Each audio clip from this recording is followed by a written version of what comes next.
Bien, bonjour les premières G1. Dans cette vidéo, nous allons ensemble corriger l'exercice 58 page 200 qui était à préparer pour aujourd'hui. Alors, dans cet exercice, on nous donne une fonction f de x qui est ici, x plus 1 plus exponentielle de moins x plus 0,5. On nous a donné une capture d'écran de calculatrice ici, sur laquelle on a la courbe CF de la fonction f et la droite delta d'équation y égale 1,5x. Première question, on nous demande de vérifier que pour tout x réel de l'intervalle 0,5, f' de x, c'est 1 moins exponentielle de moins x plus 0,5. Donc, comme on l'a fait dans les exercices précédents, je vais commencer par travailler un petit peu sur l'expression de f de x, c'est ce que vous avez ici sous les yeux, de sorte à couper en deux ici l'exponentielle afin d'appliquer les formules de dérivation. F de x, je l'ai donc considéré comme la somme de cette fonction affine, x plus 1, et de cette fonction-là, qui est la constante exponentielle de 0,5 multipliée par exponentielle de moins x. Donc la dérivée de f de x, c'est la dérivée de x plus 1 qui vaut 1, plus la dérivée de ce produit-là.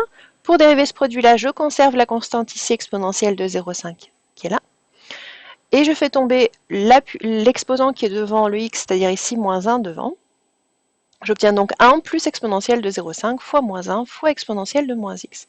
On simplifie cette dernière expression en mettant le moins 1 devant. Et on regroupe ensuite, on revient en arrière sur ce qu'on a fait au départ. On regroupe ces deux exponentielles à là et on trouve bien 1 moins exponentielle de moins x plus 0,5. Dans la même question, on vous demandait de résoudre, toujours dans l'intervalle 0,5, l'inéquation f' de x strictement positif. Donc f' de x strictement positif, c'est équivalent à ça. J'ai juste remplacé l'expression de f' de x. J'ajoute exponentielle de moins x plus 0,5 des deux côtés, ce qui me donne 1 plus grand que exponentielle de moins x plus 0,5. La méthode vue dans le cours pour résoudre de telles inéquations, c'est d'avoir une exponentielle à gauche et à droite de l'inégalité. Donc je remplace 1 par exponentielle de 0. Et j'ai bien exponentielle de machin plus grand que exponentielle de truc, ce qui est équivalent à machin plus grand que truc. Ici, j'ai donc une inéquation du premier degré qui est équivalente à x plus grand que 0,5. Donc f' de x est strictement positive si et seulement si x appartient à 0,5 plus l'infini.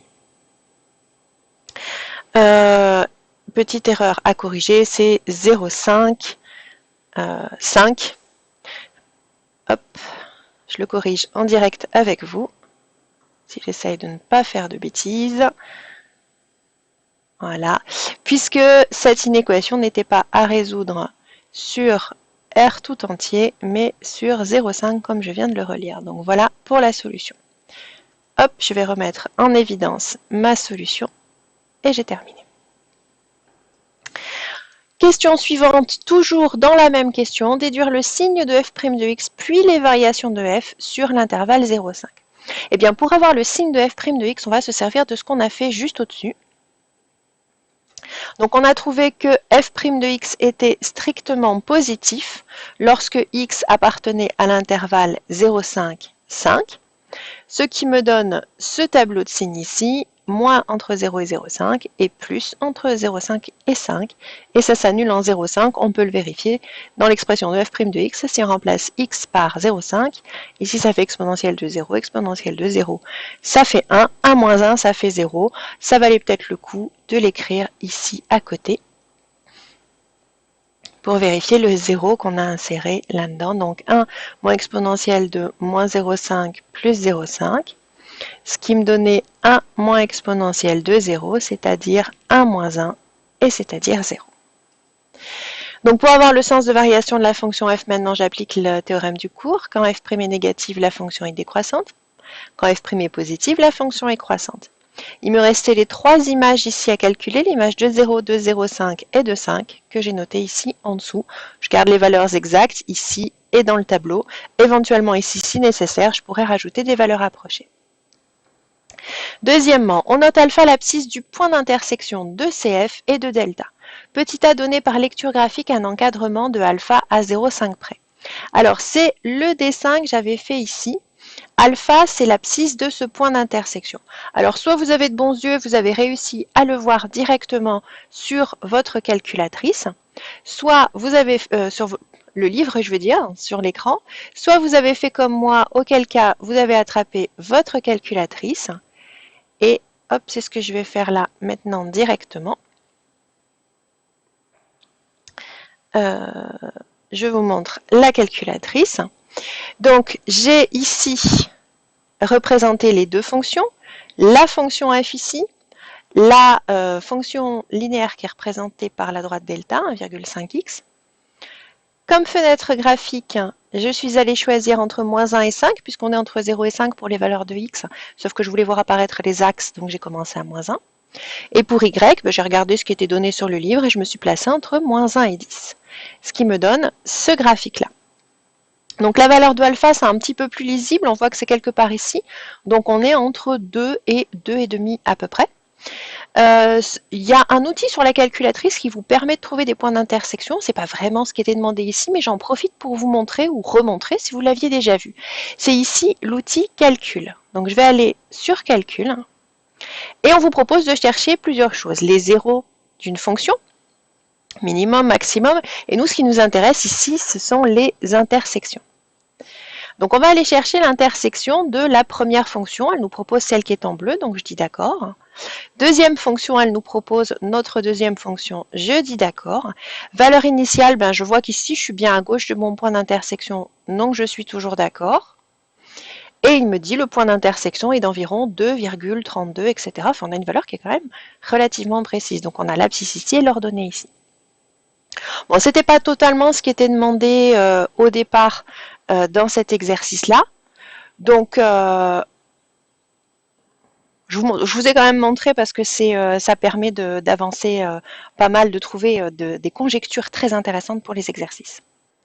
Donc voilà, en tout cas pour cette question-là, on a notre réponse que vous avez ici maintenant sous l'écran. Il semble graphiquement que alpha soit compris entre 2 et 2,5. Alors, question petit b. Hop, je reviens sur l'exercice. Résoudre graphiquement l'inéquation f de x strictement inférieure ou à 1,5x. Donc graphiquement, les solutions de l'inéquation, je vous rappelle que ce sont les abscisses des points de CF qui sont en dessous de delta. On trouve donc S égale alpha exclu, puisqu'on veut strictement jusque 5 inclus. Alors troisièmement, application de cette fonction-là, une entreprise fabrique des cartes à puce électroniques à l'aide d'une machine. La fonction f définie plus haut représente le coût d'utilisation de la machine en fonction de la quantité x de cartes produites, lorsque x est exprimé en centaines de cartes et f de x en centaines d'euros. Déduire des questions précédentes le nombre de cartes à produire pour avoir un coût minimal d'utilisation de la machine.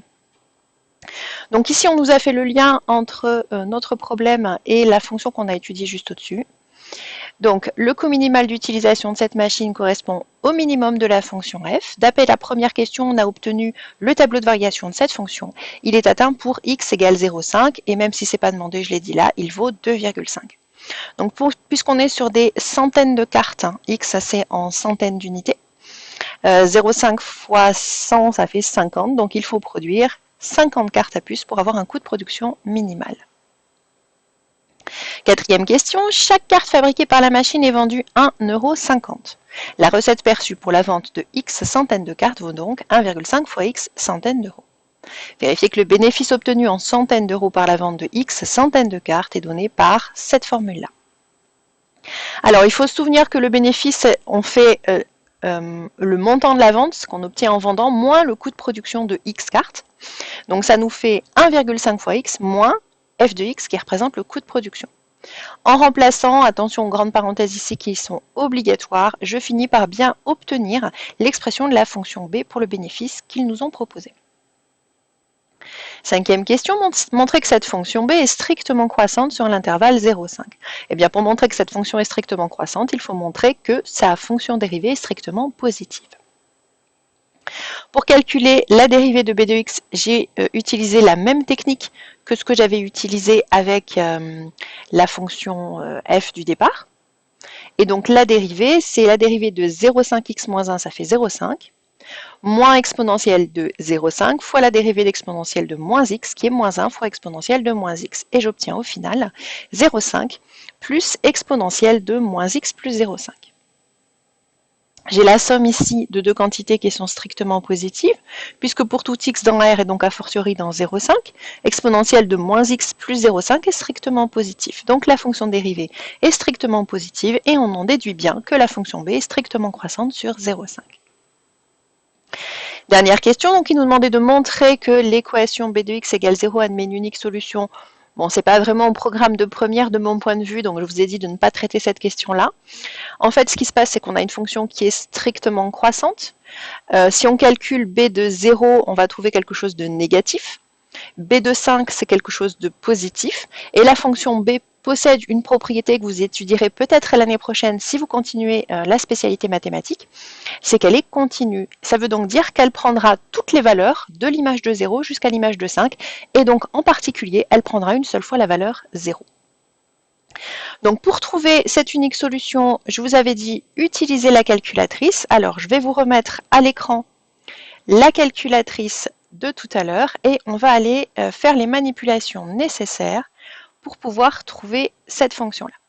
Donc première chose, je vais aller annuler les deux fonctions de tout à l'heure et je vais entrer la fonction b de x. Alors b de x, c'était 0,5x moins 1 moins exponentielle de moins x, donc attention, c'est pas le même moins que tout à l'heure, plus 0,5.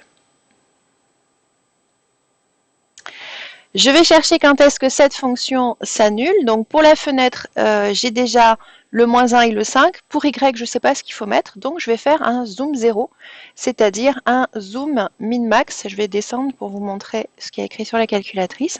Le zoom 0, c'est ajuste zoom ou zoom min-max. Je vous ai dit, ça dépend si elle est en français ou pas. Donc je fais entrer. Et voilà, elle m'a ajusté la fenêtre graphique. Je retrouve bien que l'image de 0 est un négatif.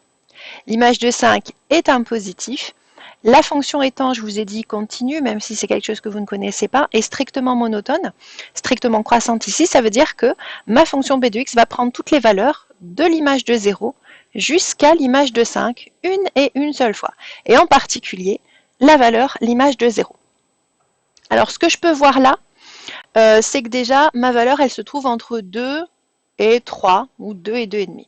Donc on pourrait utiliser la fonction calcul comme tout à l'heure. Je vais vous montrer comment trouver un encadrement, puisque c'est ce qu'on vous demande, en utilisant la table de valeurs. Donc je cherche quand est-ce que la fonction passe du négatif au positif, et donc a fortiori, elle va passer par 0 entre les deux. Donc je vais commencer mon tableau de valeurs à 2. Je vais aller dans DevTable. Je vais démarrer mon tableau de valeurs à 2 et je vais prendre un pas de calcul de 0,1 dans un premier temps, même si c'est au centième, donc il faudra changer ça. Et je vais tout mettre en automatique, ce que j'avais changé la dernière fois. Je vais aller maintenant faire apparaître la table. Donc ce qu'on peut voir directement, c'est que la valeur que je cherche, elle se trouve entre 2,3 et 2,4, puisque l'image de 2,3 est un négatif et l'image de 2,4 est un positif. Je vais maintenant changer les paramètres de mon tableau de valeurs. Je vais commencer à 2,3 et je vais maintenant mettre un pas de calcul de 0,01, c'est-à-dire ce que je cherche en fait, 2,3, donc un pas de calcul au centième. Et je reviens sur ma table de valeurs. Donc ce que je peux voir effectivement, c'est que l'image de 2,32 est négative, l'image de 2,33 est positive. Ça veut dire que l'antécédent de 0 que je cherche se trouve entre 2,32 et 2,33. Et ça, c'est un encadrement au centième, exactement ce que l'on cherchait. Donc grâce à la calculatrice, on trouve que la solution x0 vérifie. x0 est entre 2,32 et 2,33. En effet, l'image de 2,32 est strictement négative et l'image de 2,33 est strictement positive. Je réponds maintenant à la question, déduire quel doit être le nombre minimal de cartes commandées pour que l'entreprise puisse réaliser un bénéfice. Donc il faut penser qu'il faut multiplier par 100, puisque X c'est en centaines de cartes. L'entreprise réalise donc un bénéfice lorsque B de X est strictement positif, c'est-à-dire lorsque X est plus grand donc, que 2,33, donc lorsque 233 cartes sont produites et vendues.